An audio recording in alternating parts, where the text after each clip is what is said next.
Good morning, good afternoon, or good evening, wherever you might be in this fine world. You're listening to the Startup Selling Show, talking sales with Scott Sambucci. That's me. Today's episode is a guest episode, and today's guest is Mary Grothe. Mary is the former #1 MidMarket B2B Sales Rep at Paychex, who, after selling millions of dollars of software and breaking multiple records, she formed the company that she runs today called House of Revenue. They're based in Denver, and they offer fractional revenue leaders to companies that are stuck on their growth. They currently lead teams in marketing, sales, customer success, RevOps, and they work with about 10 to 20 companies per year in this fractional leadership role. Over the past year, they've helped multiple second stage growth companies, which we'll define in just a couple minutes in my conversation. What is a second stage growth company? She's helped multiple second stage growth companies that are between $5 and $20 million on average double their monthly recurring revenue within 10 months, which has resulted in an ROI of over 1,500% and an average annual growth rate of 3.2 million. That's pretty good. Should listen. I think she knows what she's doing. Really excited to have Mary on the show, and we just wrapped up our conversation. I want to just give you some highlights of our conversation and what to listen for as you charge ahead in this episode. So the first thing we did is we talked about Mary's background, because much like you, if you're a startup founder, startup CEO, you're working at a startup, she doesn't have the traditional sales background. We talked about her background and actually what led her to the world of sales in the first place. And that first kind of big step was a $13 an hour admin position at Paychex. So not intentional. It wasn't like she went to college and couldn't wait to join the biggest, baddest sales team in the world as the #1 sales rep. She had to work way to it, and it was in a lot of ways unintentional to end up in sales. It was through that work eventually as a salesperson at Paychex, becoming one of the top reps there, that led her to step out of working for someone and instead running her own company that she's got today, as we talked about, House of Revenue. So we talked about that story and that transition and how she thinks about sales and thinks about teaching and learning as a key part of who she is and who her company is every single day. From there, we talked about what is it that gets a company founder that's ready for that second stage growth. That company that's doing a couple $1 million in revenue and really wants to push through to that next level to 10 or 20 or 30 million. What are some of the things that hold that CEO or that founder, that company back? And a lot of that, as we talked about, is related to mindset. So we talked a bit about the mindset changes that a CEO founder needs to make, and the difference between wanting to make changes and grow and being ready to make changes and grow. We asked a key question to you as a founder, which is, what do you really want? And Mary talked about her process for helping CEOs get really clear about what they want, because that needs to be the catalyst for being ready to change. And the last part of our conversation, we talked about this idea of the Mythical Sales Unicorn, the Mythical Sales Unicorn. I won't say anything more about that, because you just have to listen to learn more about that Mythical Sales Unicorn. And then finally, we wrapped up with what she described as the 175 rule, the 175 rule. So listen to that, and that will help you, I think, position some of the growth parts of your business and how you should be thinking about roles and people and process in your company to help you get to that next phase of growth if you feel like you're stuck at a couple $1 million and you want to get to 10 or 20 or 30 in the next few years. So that's the highlights of my conversation with Mary Grothe. Really enjoyed the conversation with her, and I think you will too. So let's head over to that exact conversation right now. Mary, welcome to the Startup Selling Show. How are you today? It's a good day so far. We're sunny, 60 degrees in Denver. I can't complain. How about you? Really good. It's sunny here. And I've heard that Denver is one of the sunniest cities in North America. Doesn't it? It's sunny 300 days a year there or something? Yeah, 300 or more days per year. It's strange when we have a cloudy day. It's very different. Yeah, lots of snow, but also lots of sun to go with the snow. Good. It does. It snows and then it melts by noon, and the weather changes here so frequently. And when we've been cold for a while, a 45-degree day, sunny, people will be in shorts and flip-flops. Well, that's like California. It's just that we don't have any other attire to wear except for shorts and flip-flops. So when it's 45 degrees, we're freezing, but that's what we wear because that's what we have. That's what we have available in our wardrobe. So at least that's what my son has. He wears, flip-flops no matter what, and a short sleeve shirt. He's never cold. I don't know how he does it. Yeah, I don't have that warm blood running through me. I'm freezing. I Well, like it cool. 90 degrees. I'll keep no AC on in the middle of summer, and my husband will come home from work and he's sweats when he walks in the door. What have you been doing in here all day? I'm like, oh, That's it's freezing. brutal. I Yeah, I actually can't do am that. wrapped in a blanket right now Oh no, as I'm sitting here. I like it. Pretty cool. So, well, good. Now that we got the weather out of the picture, let's dive into the second most important topic of the day today, which is sales and growth and all things startups and sales leaders. So I want to maybe just kind of start the conversation and ask you a question we like to ask a lot of our guests, which is, Mary, people ask you, what do you do? Mhm. How do you answer that question? Yeah, well, we're just getting to the audience might just be learning about me right now. I am one of the most verbose people ever put on this planet. And so the one thing I have to do every time I answer a question is tell myself to stop talking and to keep it concise. And so when I knew you were going to ask me this question, do you see how well I'm doing right now, by the way? I thought, okay, Mary, you can't give the 5-minute answer. There's a whole show that has to happen. And so I was coaching myself on how to explain what we do. Now you still got the 5-minute answer anyway. But this is what I thought to put together here. After a successful 8-year B2B mid market sales career with a lot of top 10 and number one finishes, I started a firm called Sales BQ with a mission in my heart to rebuild every sales org I could get my hands on. But 18 months into the journey, because we were focusing on second stage growth companies, so they already passed that initial startup phase and were ready for second stage of scale, we realized that we were hitting ceilings only addressing sales. So we doubled the size of our company, became excellent in marketing, customer success, and revenue operations, rebranded in December of 2020 as House of Revenue. And now they have to pass our vetting criteria, but any second stage startup between about 2 and 20 million who is plateaued or unsure how to get through the next stage of scale hires us for 6 to 18 months. You get a VP of marketing, a VP of revenue who oversees sales, customer success, our RevOps analyst, and our marketing team. And we build a custom engagement specific to their needs. And we are 2xing MRR with these companies within about 10 months on average. Our average revenue growth for our clients last year was about 3.2 million. And so our whole construct is they get this fractional revenue team built specific for them. We go and work for them and we help them scale. So if somebody wasn't given a good reason to listen, I think you just gave them a pretty good reason to listen to the rest of the episode here. Well, you said you were verbose, and I want to come back to House of Revenue. I wanted to ask you first a couple of questions, though. Like, you've written a few books, Mhm. and it looks like you've also dedicated a lot of your personal time to helping kids become better executives. And so I want to there's a reason I'm kind of meandering around this. So you've written a book, Million Dollar Butterflies, Children in Business. You've written a book, Launchpad, Entrepreneur Workbook for Teens. You're also were involved with starting a high school called Launch High School, right? You left this successful sales career to go and start up the initial business to help those sales teams grow. Like, where is all this coming from? What's the seed that is germinating here? What's the desire to make this such a big focus for you? Yeah. Well, there's two parts to this. One, I grew up in the performing arts, and my passion and what I thought my purpose on this planet was to be a triple threat: acting, singing, and dancing. Dance was my specialty. And as I grew older, I thought, even if I just went the path of being a professional dancer, like this is my life, this is my life's work, my passion. When I was 18, I got in a car wreck and I couldn't dance anymore. That derailed my trajectory in life. I didn't know my identity without dance and the performing arts.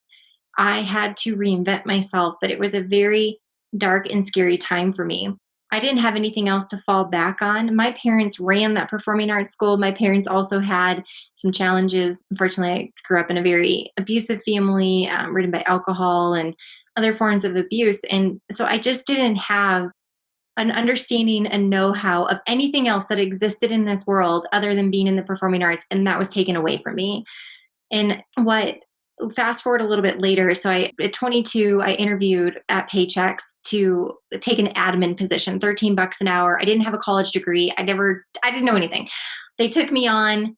I had 2 years ramping as an admin before I went into sales. I had an amazing first 5-year career as a number one rep. I mean, just amazing opportunities. I was so young, such a cool experience.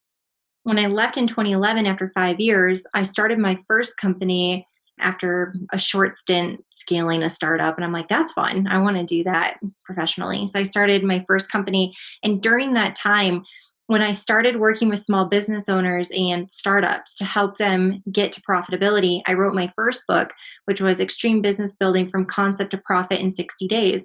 And I was meeting with all these founders and executives, and they couldn't get to profitability. I'm like, what's wrong with you? This seems so natural and so right to me. And I was young, and I didn't understand really at that point that not everyone sees things the way that I see them, and that's okay. And there's some amazing talents out there. And so initially I'm like, how do people not understand that you have to have these foundational principles in place for your business before you go to market or before you try to get customers? You need to have fill in the blank. And I thought that was common sense. It wasn't. And so what I acknowledged is I grew up with parents that ran a company. I grew up every day eating and breathing small business. I, at 3 years old, was in an operating business. Every conversation was about the business. And so my whole life, even though it was specific to the performing arts industry, I just understood it and I knew. And then that's when my heart shifted. And I said, how many startups, entrepreneurs, and business owners out there don't grow up that way? And they go into business ownership because they're tired of working for the man, or they just got laid off, or they're not sure what their next path is, or they have that $1 billion idea that they can't wait to get their patent and like make it happen. But it doesn't mean they all grew up with this understanding. So that's when my heart shifted. And it was right at the same time I was approached by a production company in a school who said, we need to convert your book into a children's book. And I said, I couldn't agree more. If we can start teaching these foundational principles about business, money, and entrepreneurship in the schools, how many more kids will have a path into what isn't what we train them up to do right now? And the connection in this story, going back to what I said initially, when I was in that car accident, I didn't know the skills and talent that I had in myself. And I didn't have any direction in where to go. All I could think of in that moment is, what if I had learned this formally in school? What if somebody had put me through a program or a class where I was envisioning myself as an also completely acceptable career path as owning a company and starting a company, being an entrepreneur and being an innovator and doing this. But even though I was raised in that environment, like nobody ever painted a picture to say like, Mary, this could be a potential path for you, and help develop those skills that I already had within myself to do that. So that's where I became passionate about it and said, I'm committed to teaching and working with startups, entrepreneurs, and small business owners, but I want to take this to kids as well. Launch High School was a very fun experience. I was so deeply integrated into the young entrepreneur community. And there are several nonprofits in the space. We developed a kids radio and TV show. We were on Fox Saturday mornings and then on a local radio station here, 560 KLZ. And Launch High School says, we need your youth entrepreneurship and business knowledge to come sit on the board. So I served as VP of the board and was able to help get through rigorous negotiations with the school district. I'm like, this is ridiculous how much red tape there is. This is a great concept founded by amazing people who are backed and brilliant, and they have the best business plan ever. And these school districts are like, I don't know, it's so different than like anything. I'm like, no, kids need this. They need to be empowered. We need future leaders. We need entrepreneurship to not be foreign. We have to empower kids to say this is a completely acceptable career path and not have it be like, oh, wow, you run a company? Like so many of us have the skills, the passion, the talent inside. And what if we were on that path from when we were a child? Would we not be able to be so much greater in adulthood? All right, folks, we are off and running in my conversation with Mary Grothe over at House of Revenue. We've talked a little bit about some of the books that she's written, and you might know that I've written a couple books. In fact, one of the most recent books that I've written is called Stop Hustling, Start Scaling. In fact, it's kind of some of the theme of what we're talking about here. As a startup founder, You had to do the hard work to get off the ground, to get the product launched, to get those first few customers, to get the revenue in the door, to start proving that your product solves the problem that you set out to solve.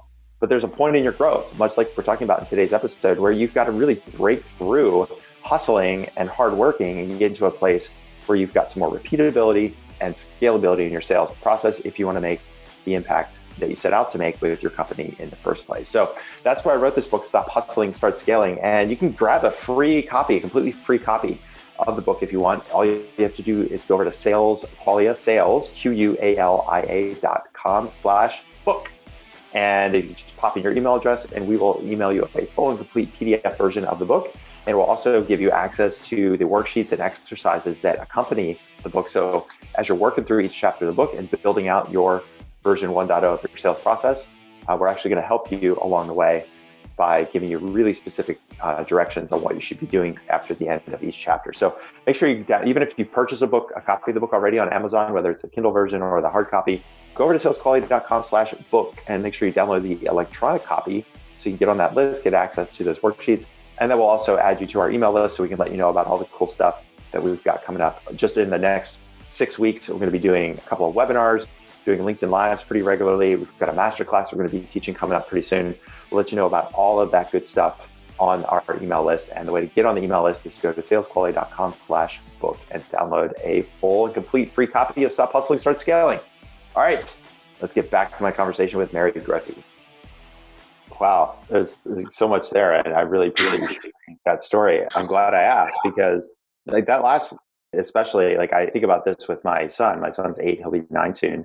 I didn't really start my company until I was just past 40 years old. I mean, I'd been doing some side projects and workshops and clients on the side, but still working with startups. And it took, significant decisions, obviously, and some life changes to say, okay, I'm going to go do this.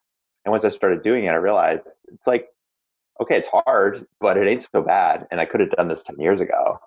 And there's no reason why I didn't other than fear and worry. And it was even harder to start when I'm 40 than when I was 30, because when you're 40 and now you're married and you have a kid and health insurance and all that stuff, you're like, oh, probably would have been easier if I started when I was 30 instead of 40.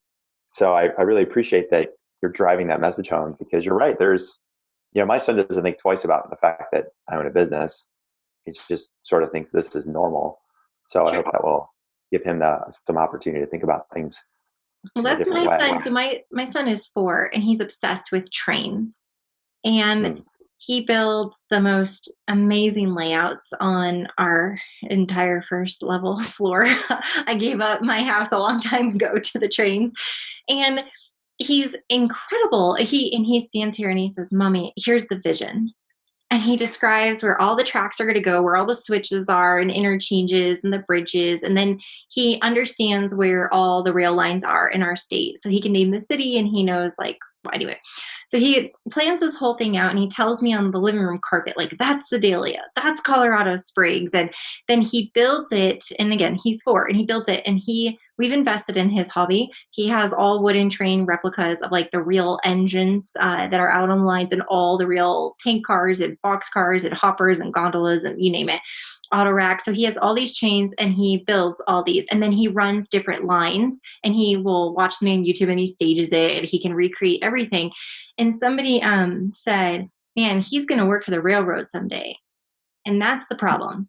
I said, why can't he run the railroad someday? Why don't we say things like, he's going to take over an underperforming railroad with so much innovation and vision, and be able to go in there and potentially turn around an industry that's one of the longest standing industries in our country's history, and bring innovation forth and do something with the railroad that no one's ever seen before. Like, why can't we have that conversation? Why is it like he's going to go work in the rail yard and shunt trucks, and like move cars around? Like, right. Not a bad job, not a bad profession. But I'm like, no, he's not just hooking cars up. He's mapping out an entire vision and coming up with a whole strategy and recreating and interacting. Like, that is a talent that has to be fostered and turned into something. But like, even in our own houses, we don't create the right conversation around entrepreneurship. Well, I really love that. So let's bring this back to what you're doing with House of Revenue. I think it does all tie in, because you talk about the work that needs to be done around marketing, customer success, revenue operations. And as you said, it's usually companies that are starting, they're stuck somewhere between 2 and 20 million. And we work with a lot of early stage companies. Oftentimes they're under a million in revenue or just past a million. So familiar with the people that you're working with oftentimes as well. What do you find to be, you just talked about like the blockage that some people might have or limiting their own perspective or beliefs around what's possible. Your son could work at the railroad versus running the railroad. What do you see with entrepreneurs and founders that get to that stage? They've already done a lot of hard work. I mean, it's not easy to get to a million or two or even 10 in revenue, right? It's like could take a decade or more to get to that point for a lot of founders.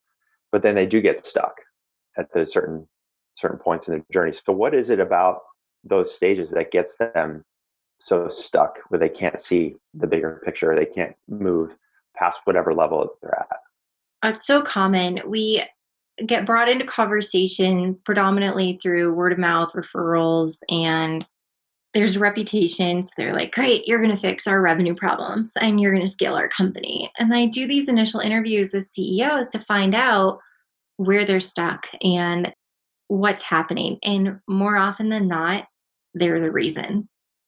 It's not the lack of marketing or the lack of development that's gone into the sales force, or those things are also needing to be addressed, but there's a reason they haven't been addressed to this point and they haven't been invested in, and typically that is the CEO. So we have to start with them first in their mental mindset to make sure that they are positioned and ready to scale. So that's our tagline actually for CEOs: ready to scale. And there's a lot of weight in the word ready. There's a lot of people who want to scale, but are you ready to? Because the shift that you have to make mentally and even in your heart and be aligned with what you're about to endure and go through and that experience of transforming what your company looks like today. So some of the key things that are difficult. Usually the team that gets them to that 1 to 2 million is not the team that's going to get them to the 5 to the 10 to the 20. And that's a hard pill for these CEOs to swallow, because when you're a founder and you're a startup, you're finding people willing to work for free, for equity, for under their value. You're finding people that are scrappy and love taking on that risk. And the people that believe in you in your first million, I think for the most part, as long as they're good humans, they'll take up a chunk of real estate in your heart. And it's amazing when people say yes to your baby, your mission, and really to you. And then you have immediate, as a CEO, I'm speaking from a CEO perspective because I get to go through this too as we scaled our own company. There's then a loyalty and reciprocity and a relationship that you feel like, well, they said yes to me, and so I've said yes to them, and now you feel indebted to these people. So one of the biggest hurdles that we find is that CEOs and founders, when they're ready for scale, it's the acknowledgement that the team that got you to that point, and it's not just people, it's data, people, and process. So the three things typically aren't the ones that are going to set you up for the next stage of scale. So people is number one. Then what starts to happen is they can't let them go. So they start shifting their role. So they put them where they're not performing in a one role and then put them in another role that's a high impact focus area of the business, like customer success. And then they put their non-performing VP of sales to now go oversee customer success, who's also non-performing there. So there's just a lot of damage when we can't let go of talent. So there's ways to do that with love and integrity and to honor people and to help them transition. And that's where we have to get the CEO's mind right first. Are you really ready to scale? Because it is going to mean making difficult decisions and doing something different than you've done to this point in a lot of areas. Now, not all the time. Sometimes it's just doing more of what was working really great. But that's the people component that's difficult. The second one is in the data. A lot of CEOs, founders in the 0 to 1 or 0 to 2 million space don't do a great job of tracking data. So one of the things that we do when we go in our first 30 days is we ask for up to 3 years historical, or depending on how long they've been in business. And we're looking, we believe that opinions are valuable, but data is priceless. And I'll say it again, it's not that opinions aren't used. Opinions are valuable. You've heard about trusting your gut and intuition. CEOs and founders, they're typically very smart, brilliant people. And especially if they're getting to that 2 million mark, they're doing something right. And It's taking their opinion, but it's layering their opinion on the data and making sure that through data, we can help them form a slightly more educated opinion. And that can be difficult. So you've heard the phrase, like, that's not a hill I'm going to die on. But CEOs, there's a lot of hills they're willing to die on when it comes to opinions that they have about data and trends within their business. And that's another big area that we have to work with them to shift. And so there's an art to working them through the data and formulating new opinions to get them to see things potentially differently, or having an open mind to see it in a way that they haven't seen it in the past. And the third area is process.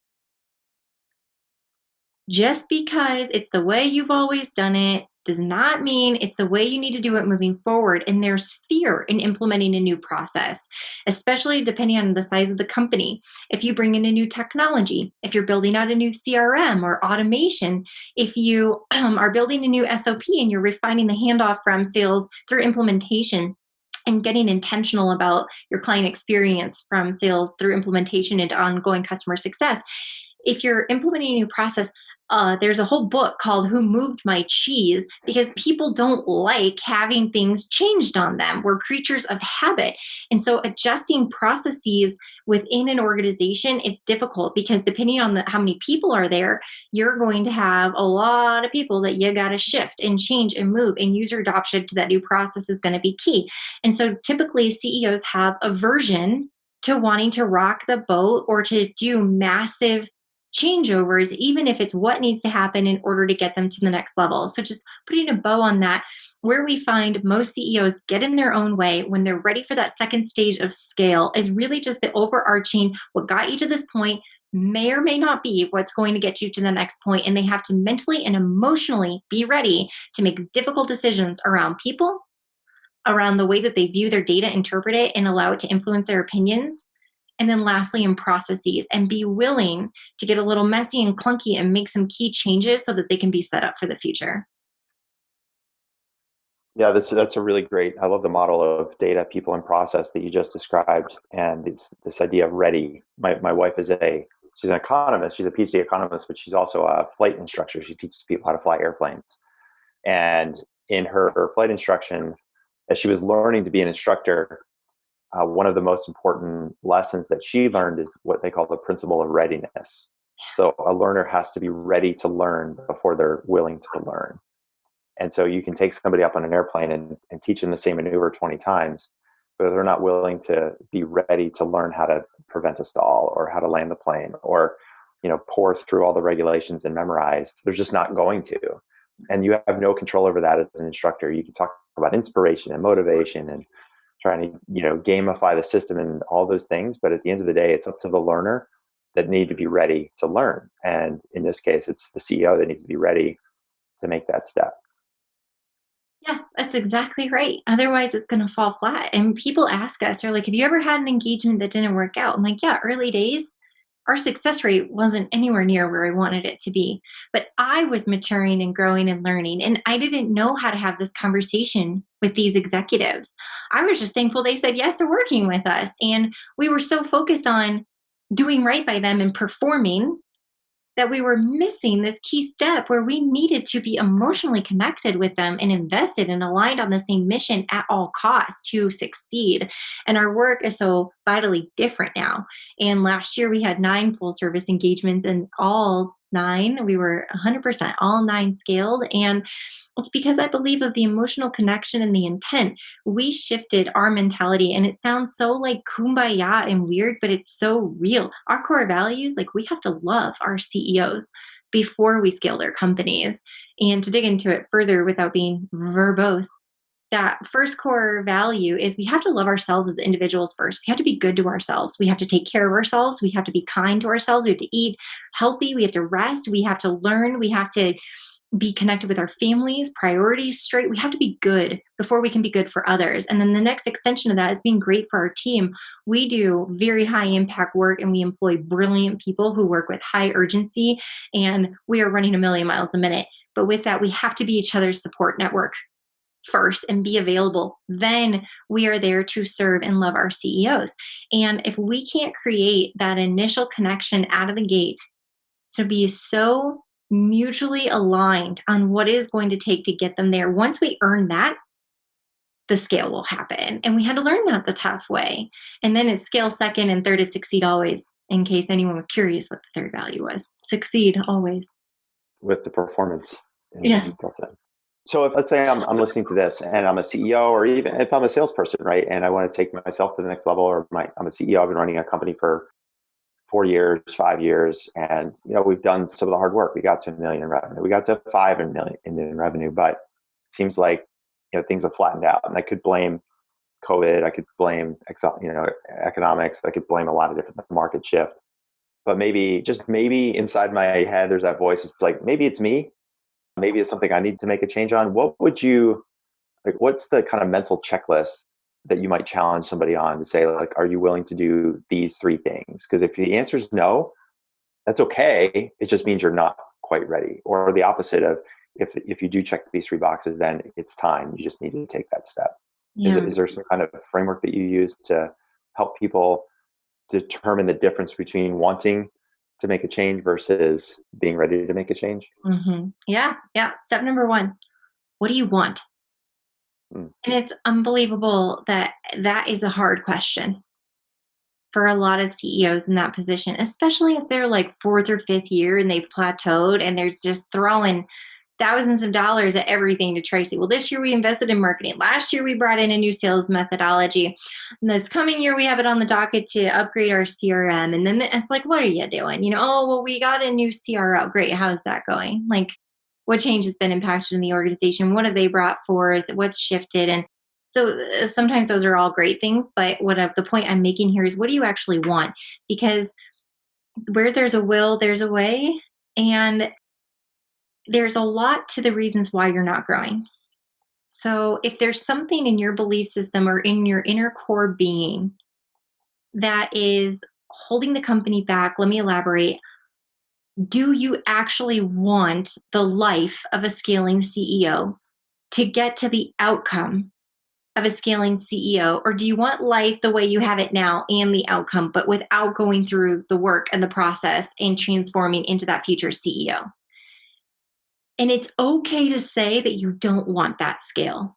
And I think that there's a lot of pressure in our business community. There's a lot of pride and passion when you are a business owner. People have a lot of eyes on you and they want to know success, success, success. They're looking for the story, the wins, how many millions you can get to within a short amount of time. And those are the inspirational stories. And you hear so much pressure and focus. Look at all these pay to play awards that are out there. CEOs, we have ego, we are proud of ourselves, and we get this spread. I just got an email. It says, Mary, we on a short list, we have put you and House of Revenue on a short list of the top 50 fastest scaling companies in 2021. And they has all these accolades and all this cool stuff that we're going to get a 2-page spread and a badge and all this stuff for $2,500. One, I'm like, we're 1 month into 2021, so that's weird because what are you measuring by? Two, I've never publicly given you my financials or audited anything. How do you even know where we are? We're scaling, but yet how many CEOs want that outcome? They want the notoriety, they want the praise, the recognition, the award. There's a whole, I don't know how many billion-dollar industry of that. What I'm trying to say is, in your heart, do you just want the recognition and to be able to walk around and be like, I did it and I'm here? Or do you want the actual life of a scaling company and to have the outcome of a scaling company? Have you defined, do you want an exit? Is this to just grow, grow, grow, and then pass on to someone else in your family? Is this to go employee owned in the future? Is it an IPO? What is it? What do you want?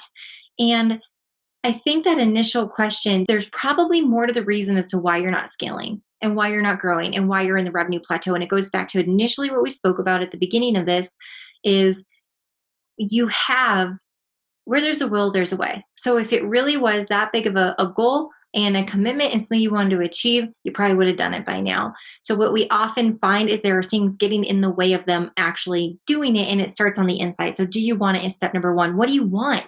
And to know that it's okay to say, I'm perfectly happy running a $2.5 million company. I have quality of life. We're profitable. I don't have employee issues. This is bliss. I don't need to scale. I'm okay being being here, and that's an okay answer, and getting yourself to be okay with the answer.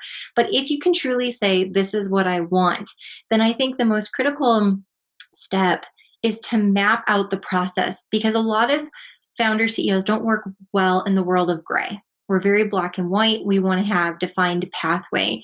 And so I think one of the reasons that keeps us from scaling and growing is we just don't know how to get there. If we had the path laid out, we probably could do it, right?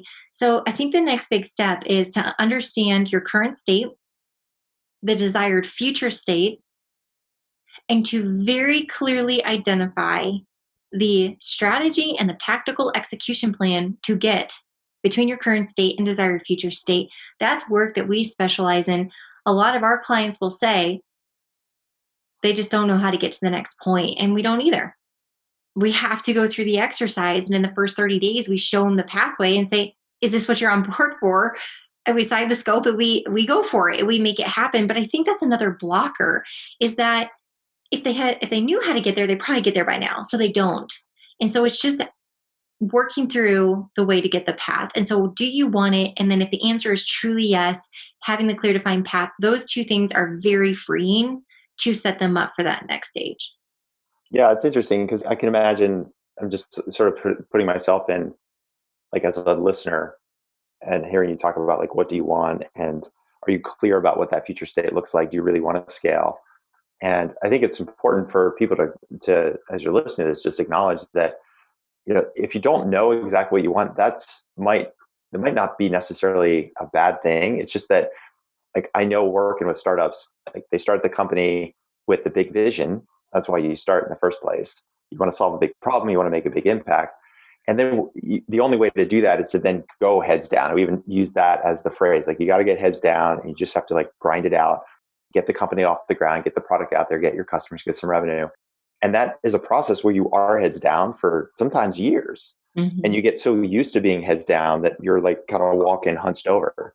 And you haven't really had somebody ask you, for a long time, maybe years, like, what is it that you want? And you've always, in some ways, forgotten what was the energy, what was the enthusiasm that you started with, because you've been so mired in the muck day to day for a good reason, because you needed to do that work to get to that place that you're at, whether it's 1 or 3 or 5 or 10 million. And so that's where that principle of readiness, it's almost like resetting. Okay, where are we now? Where do we want to go? Like you said, I think it really helps people to just take a moment, could be days, weeks, whatever, to get clear again. And maybe it's changed from when you first started, because you've been at this 3 or 4 or 5 years. And the original reason you started the company might be different than where you want to go now. And that's cool too.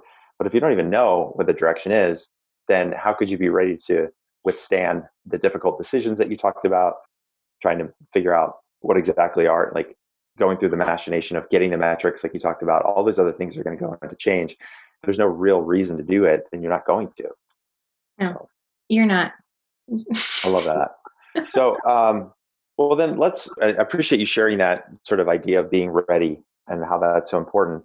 And so tactically, I want to spend the last little bit here talking about what that means from a standpoint of, okay, now let's just assume I'm ready. Like, I've decided, check the box. I know what I want. I know what the changes. I'm ready to make the changes. And now I need to go forward. One of the topics that you and I were bantering about is this idea of the mythical sales unicorn. Because a lot of times the reason that companies aren't scaling isn't because the product's not good or because the market's not there. It's just they haven't done a good job of selling into the next phase of growth. And there's this idea, and I've seen this too, like, if I could just hire the Rolodex person, that'll solve all my problems. Or if I could just hire somebody to just take over sales, that will solve all of my problems. So I'd love for you to talk a little bit about this idea of a mythical sales unicorn, mm-hmm. and how why this whole concept exists. Like, why do we call it the mythical sales unicorn? When I first started selling in 2008, I refer to myself and my peers as a sales unicorn, the ones that succeeded. We didn't have marketing that supported us, even though we worked for a Fortune 1000 company, predominantly was known for small business, and we sold in the mid and up market. So any marketing material that we had was for like an 18 employee company. We were selling like 2,000 employee companies. So we didn't have any marketing or collateral or case studies or one pages of flyers, whatever, working in our favor. Additionally, the website, immediately when you went to the website, said small business payroll. Like, ugh. And so that's how our competitors sold against us, like ADP. I worked for Paychex. And they're always like, "We'll just go right to their website. It says like in their quarterly report or annual report, their average client size is 12. Why do you want?" Yeah, okay. So we didn't have the marketing that supported us. We didn't have lead generation and inbound leads. We didn't have a database with accurate information in it. We didn't have any automation. So back then, I created my own lead sources. I had my own networking groups that I made. I also attended several other networking groups. I created strategic referral partnerships with bankers and CPAs and brokers and others that sold to my same ideal client in non-competing services. And we met every other week and exchanged lists and introductions for each other. I had my own process of doing my top 100 target list. I'd usually cycle through a top 100 list every, I don't know, 4 to 6 weeks, depending on what was in my pipeline. I would profile them on Mondays. I would handwrite letters to them and hand address. And then I built my own client testimonial letters for my own clients that had good implementations and were happy with the service and that 500 employees or above. I would hand address it, stamp it, put it in the mailroom, send out packets to about 10 companies a week, 4 or 5 contacts per. So 40 to 50 of these, my hands going to fall off. And then in Salesforce, I built my own manual cadence because there was no automation. So I'd set up all my tasks like, okay, I did this. Now I'm going to set up a task to call and email. Every email I ever sent was manual. And somehow I sold millions, right? And I was the number one rep, and a lot of my peers sold millions, did a great job, but everything was manual. I built my own lead list. I did my own prospecting. I built my own marketing materials. I used to go on the website and like screenshot and take off pictures of the technology and build my own one pager, which probably looked horrible back then, but I don't care. I was like, there's nothing for the up market. So I built my own marketing materials. I did my own direct mail campaigns and all this, right? Did my own cold calling, getting kicked out of buildings. I demanded to have my own WebEx account, which was unheard of for a rep to have their own WebEx account. I'm sure back then it cost so much money. It was like new flashy technology, but I was able to then be more efficient in how I ran meetings and demos. I mastered the technology and learned it myself because I couldn't wait to share one sales engineer for 8 of us.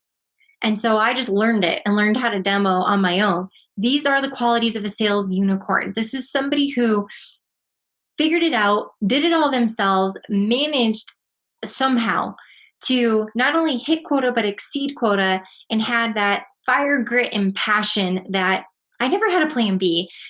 Missing a quota was never an option. The only option was by how many hundreds, like percents, can I beat my quota? And it was a game and it was fun and I was fueled by the recognition and the awards. Well, I swear, like CEOs want to hire that now, today, in 2021. Like that's what they want a team of. And they're willing to try to find those reps and cycle through reps over and over to find that rep and have a team of those reps, and then not invest in marketing and not invest in technology and not invest in automation and not invest in all these other components. Well, I can say this from experience because we've had the privilege in the last 3.25 years to work with 100 companies. And the most common theme with every CEO that we have when we start talking about the sales department, they want the sales unicorn. And they would rather fight and find that person than make these other investments. So it is my mission now to say the sales unicorn no longer exists, because here's why. We're not grooming them up anymore in the workforce. Companies now are breeding these amazing salespeople that come from environments where they're high performing, but they have all this automation and marketing and lead generation and support teams and beautiful slide decks and ways of streamlining the demo process. And okay, so one, we're not raising people like that anymore. So the talent that is available and circulating, they look at a job description where they'd have to do all those things. They're like, well, that looks like the worst company to work for ever. And for that one company, I can go find 5 that have an environment that I'm used to where I can be set up for success and succeed. The next piece is a lot of CEOs that we've had the opportunity to work with are older. And so they have that old school mentality. So they themselves became a CEO, maybe that was 10, 15 years ago or whatnot. And so they've been removed from some of these younger, more agile environments with newer technologies and whatnot. So they just haven't seen it in action. So they don't even know that it exists yet. So we have this myth of the sales unicorn. So many of our clients initially are like, can you just hire me like 4 of you? And I'm like, no, because people like me are off being CROs now, are running companies and have done remarkable things in their career. Like there's just so few. Another thing to think about is when you look at the top 10% of salespeople, okay, there's how many people in the sales profession? Like Wow. only the top 10% fit into this category, or maybe even the top 5% or 2%. Everybody's trying to recruit that talent, Yeah. and a small $5 million company with lack of name recognition, infrastructure systems, processes, still scaling, it can't have. One of the big things when we recruit very talented top salespeople for our clients, they say, and which rep before me coming on board, if I take this position, has achieved what's in the comp plan and hit all the metrics in the quota and actually done how it's set up. And I kid you not, it's like no one. I don't know. That's why we're hiring, because this company still has yet to figure it out. And then we have to tell them that they're hiring us so we can actually fix the ecosystem so that a rep can be successful here and experience that. So many things are just backwards and wrong and not built out. And so these CEOs think, I just need the sales unicorn and all my revenue problems will be solved forever. Well, that's a bad strategy. It's outdated. They're not out there anymore. They're probably not wanting to work for you. If they are, they're going to get burned out and realize this isn't where they want to be. And they're going to be out within 4 to 6 months. Yeah. So And you we've seen have that a lot. to, sorry, go ahead. Yeah, you see it a lot with turnover. You hire somebody, you think you're so excited when you hire that salesperson. Okay, I finally got this great person. She's going to come in. She's really going to rock it. And then 6 months later, they leave, and you're like, why'd they leave? And additionally, the sales unicorn could also be, sometimes the founder themselves, they are the sales unicorn. Yeah. And they're just like, well, I did it. Like I figured out how to get the company to $3 million in revenue. We just need somebody to do what I do. And people don't realize, like, no, you're the unicorn. I mean, we talk about unicorns being billion-dollar companies, but just being a founder that maybe had no sales training, started a company because they think they should solve a problem. They build a product and they start like selling it. In 5 years, they get it to $3 million in revenue. And they don't realize that they are like the outlier of most entrepreneurs ever. And so they want somebody to just like, oh, just do what I do with no system, no process, nothing behind them, no data. Well, of course that's not going to happen, because the people that are like you said, they're going to go start companies on their own. Yeah. Have you heard of the 175 rule? The 175 rule. I have not. Tell me about this. Okay. CEOs, those sales unicorns you're talking about that are founders and like amazing that they're 100. Their talents are unbelievable. They're truly remarkable human beings and they're brilliant in their work. They're 100. CEO makes the biggest mistake, exactly what you just said. The expectation is they can just go find another 100 to work for them and replicate what they were doing. On your employees' best days, expect a 75 of you. Mm-hmm. And know on the average, they're probably going to be between a 50 and a 60. Like that's a good employee. And when many companies scale, one of the biggest problems they make is they build a model based on replicating the initial like founders and your technical talent and your sales talent. But you are hiring unicorns in the very beginning, and you have very exceptional talent typically at the executive level. And so as you build out all the departments, you have to assume like build it at 50% so that when they show up on a good day at 60 or a remarkable day at 75, you're blown away, you're pleased, they're surpassing expectations. It's a good culture for everyone. And your model is being achieved. So your model being your forecast is being hit or surpassed. That 175 rule is very important. Now, over time, you will develop 50s into 75s, into 80s, into 90s, and you have to acknowledge they're not going to work for you anymore, or you need to be offering them an executive position or to open up equity. But even then, it's just a short matter of time before they're going to have that fire inside of them and they're going to go start their own venture.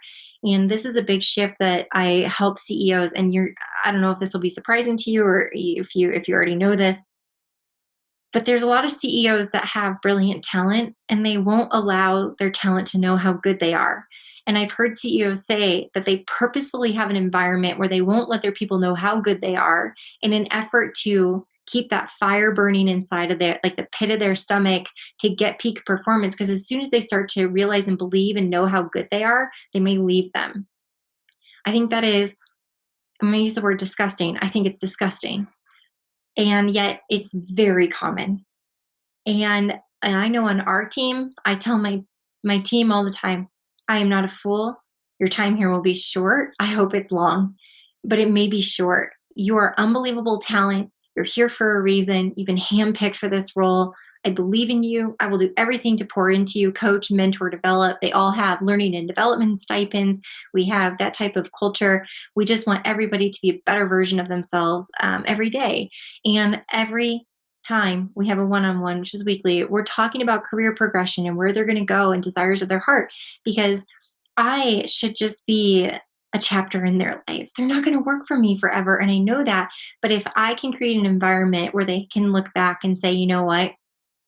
I was the best 3 years or the best however long they're with me. I was loved. I was empowered. I was cared for. And it was the fastest acceleration of learning and development that I ever had in my career. Then I've done my job as a CEO. But I do believe that it's so selfish when CEOs just wrap their arms around their people and then push them down and say, you can't let them know how good they are. I just don't want them knowing that. I'm like, are you what? Like, whose strategy is this? I think that's inhumane. And then people who are appreciated more will actually stay with you longer. So it's like Yeah. they're completely backwards in how they're doing it. But that's just my viewpoint. And like I said, I'm a little kumbaya. I'm like an openly faith-based CEO, and I don't like coveted by company quoting scripture every day, but I do make it a mission to serve that way and to really embody it and be that person. And so I just believe these are just core principles of how you should treat another human being. Just my 2 cents. Yeah, well, and I think a corollary to that, even if it's not purposely trying to keep team members at their level, I think just not even thinking from a growth standpoint, saying, okay, this person's been with me for 2 years, they're doing really well. What else can I teach them? What else can I show them? Because again, I think it's easy to get myopic, and because you're shifting around as a CEO, you're like, okay, it took me 3 years to finally get sales good, and I've got somebody managing. I got to go focus on marketing now and customer success. I don't want to mess up what's good. So I'm just gonna like hope I could put it kind of on like put it on the simmer mode on the stove and just hope that it stays warm. And I go solve these other problems that could take 6 months or 12 months because I don't want to disrupt what's going on that's good there. And it's just the nature of, I think, being a good CEO is hiring good people that you can grow and groom, because it could be a senior level position. They could, who knows, maybe they want to buy the business from you down the road. There's all Exactly. kinds of things. They could start a business that's it could end up being cooperative with yours. So I think it's just that idea of a growth mindset. And it all goes back to this idea of being ready for this next stage, because these are all of the questions that you're going to get faced with and you're going to have to deal with, and the decisions you're going to have to make. And if you're not ready to face those, then you're just not going to grow. So I really, really appreciate the time and expertise today, Mary. I want to kind of open up the floor to you as we wrap up here. Two final questions I want to ask is, are there any specific causes or anything that you want to promote that you think people should be paying attention to that maybe they're not paying attention to, or you want to draw to their attention, something that's important to you? And then secondly, how can people get in touch if they want to learn more about some of the ideas that we're talked about here and learn more about you and your company? Yeah. I'm going to expand on what I was just talking about, because right now in this chapter of my life, this is feeling like a very strong calling and mission to spread the love. I have looked at what has transpired within our country in the last year. We have a lot of social issues and challenges. We have political issues and challenges. We're in the middle of a pandemic still. There's a lot of opposing viewpoints, and there's a lot of hate, and there's a lot of darkness, and there's a lot of finger pointing, and there's a lot of negativity, and there's a lot of division coming from a point of influence. So any one of us that's like a CEO, a business leader, a manager, or influential within our community, our home, our wherever on social media, we have a responsibility. And in if your thoughts, words, and actions were all seeds that you were planting into the ground today, what kind of harvest are you going to yield? And especially to those of us that are in a place of influence where we have power, we have those looking up to us, we are responsible for the livelihood and success for others.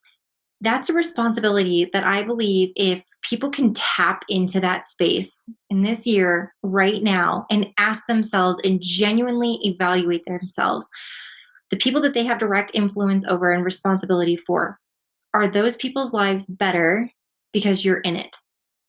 And if you're not sure how to answer the question, or the answer is no, or you're like, well, I think it is, spend time on that. because I believe that there are tiny and small ways that we can impact the people around us. And that is the ripple effect. Because if we can impact the hearts, will impact the minds. And when we can do that and get head and heart aligned to the people that we have influence over, all of a sudden there's going to be a lot more greatness coming out of people and less chaos.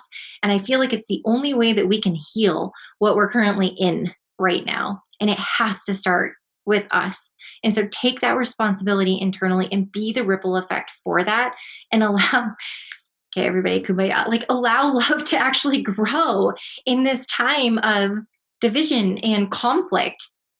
We're humans, we're remarkable. We are so powerfully and purposefully made, and tap into that, people. The responsibility lies within us. Okay. How do people get in contact? Houseofrevenue.com. We do believe in supporting our CEOs that just aren't ready for us yet.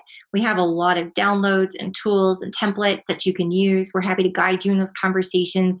We only take on about 10 or 12 clients a year. And so for those that just aren't at that right stage, we're more than happy to offer some advisement and coaching just to help them work through some things to get to that level. So we'll be a friend regardless. The houseofrevenue.com. You can also find me, Mary Grothe, Grothe, on LinkedIn. We can connect from there. Awesome. I love it. So glad that we were introduced by our mutual friend and had you on the show. Thanks so much for sharing your perspective on how to grow out of that stagnant place. Because, like I said, I mean, we're talking about people that are already running businesses that are doing millions in revenue. And it's easy to say, so much work to be done. I think one thing you just do is celebrate the work that you've already done before you worry about the work that's ahead, and just know your journey doesn't have to end when you hit that one ceiling. There's an opportunity to keep breaking through. So thanks so much for joining here on the show today, Mary. As soon as we get this up and running, we'll share it to you so you can share it with your tribe. People can hear your message, and if they want to get in touch, they can. Sound good? Thank you so much. All right, Mary. Thanks so much. Have an awesome day. Talk to you soon. Thank you. All right, that is a wrap. Thanks so much for listening to the Startup Selling Show. Mary and I talk quite a bit about helping early stage, growth stage companies get to that next level of growth. So whether you want to work with Mary or check her work out at House of Revenue, or you want to get help somewhere else, definitely would invite you to send me a short email. And the easiest thing you can do is just type out an email right now. It's Scott, COTT, at salesqualia, QUALIA.com. And in the subject line, just write the word private. And that just will tell me you want to have a private conversation, talk a little bit about where you are with your business. What I can do is we can schedule a short call, maybe 15, 20 minutes. I could dive in, learn a little bit more about your situation, what's maybe preventing you from growing to the next level. So whether you're a seed stage company and you need to grow to the first $1 million in revenue to get yourself positioned for a Series A, or maybe you've closed that Series A and you're at $1 million or $2 million, but you don't have the right systems or process in place that's going to get you to 3 and then 10. Those are all the things that all of the problems that we work on each and every day here at Sales Qualia with our clients. So if you want to learn a little bit more about what we do and see if we might be able to help you out, just shoot me an email, Scott, SCOTT, at salesqualia.com, and write the word private in the subject line. You can also find me on LinkedIn. A lot of people that listen to this podcast also follow me on LinkedIn. I just had a CEO, founder of a company the other day shoot me an email on LinkedIn and said, hey, I was listening to your podcast on the road. I was binge listening to it, going on a long road trip with my wife, and listen to episode after episode, and decided to just shoot you a note here on LinkedIn. And so it's easy. Shoot me a note and we can have a quick chat. So that's it for now. Thanks so much for listening to the Startup Selling Show. Really appreciate your dedication to the show. We've now pumped out probably close to 150 episodes over the last 5 years plus, with lots more coming. So make sure you tell a friend or 10 about the show. Leave us a review on Apple's podcast platform, Spotify, SoundCloud, wherever you listen to the show. We are hitting record numbers each and every month at this point, and we want to get the word out to as many people as possible. Your reviews and your word of mouth is one of the best ways to do it. So thanks again for listening. We'll have another episode coming to you very, very soon. And in the meantime, this is Scott Simbucci signing off.